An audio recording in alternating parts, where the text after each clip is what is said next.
à Liège, en Belgique. C'est ici que Clément, le mari de Géraldine, a accepté de nous rencontrer.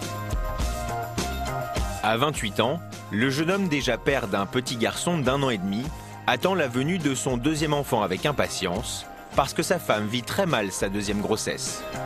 Elle a eu des douleurs qui sont apparues, elle a dû aller voir le médecin.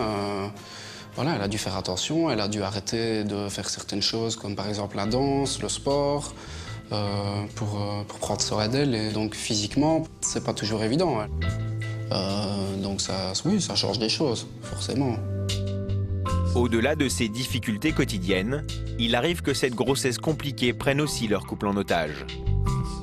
Ça crée inévitablement des tensions à un certain moment.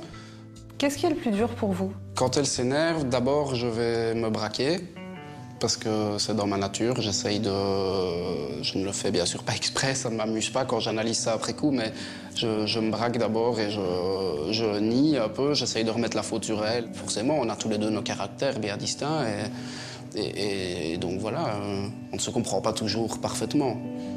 Si je pouvais l'aider en portant le bébé à sa place, je le ferais sans hésiter. Est-ce que sa grossesse a eu des conséquences sur votre vie intime?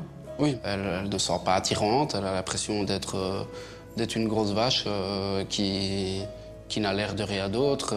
Pour elle, c'est pas du tout la représentation qu'elle se fait d'une femme attirante. Par contre, moi, je suis pas du tout d'accord. Je trouve qu'elle reste très sexy, très attirante et je n'ai jamais eu de problème d'attirance par rapport à ma femme.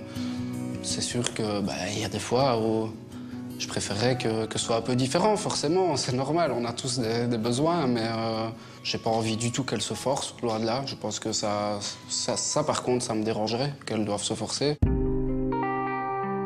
Si sa femme déteste être enceinte, Clément, quant à lui, a l'impression de subir la situation. J'ai hâte que sa grossesse se termine, déjà pour qu'elle se sente libérée, parce que c'est un poids, c'est le cas de le dire. Ce qui est aussi difficile, c'est de se sentir impuissant par rapport à ce mal-être qu'elle vit au quotidien. Et moi, je sais rien y faire, c'est vraiment pas agréable pour moi. Est-ce que vous avez un message à faire passer à Géraldine aujourd'hui?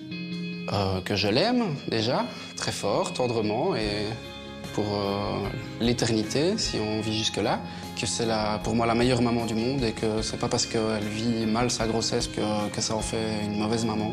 Pour moi, c'est la meilleure maman du monde.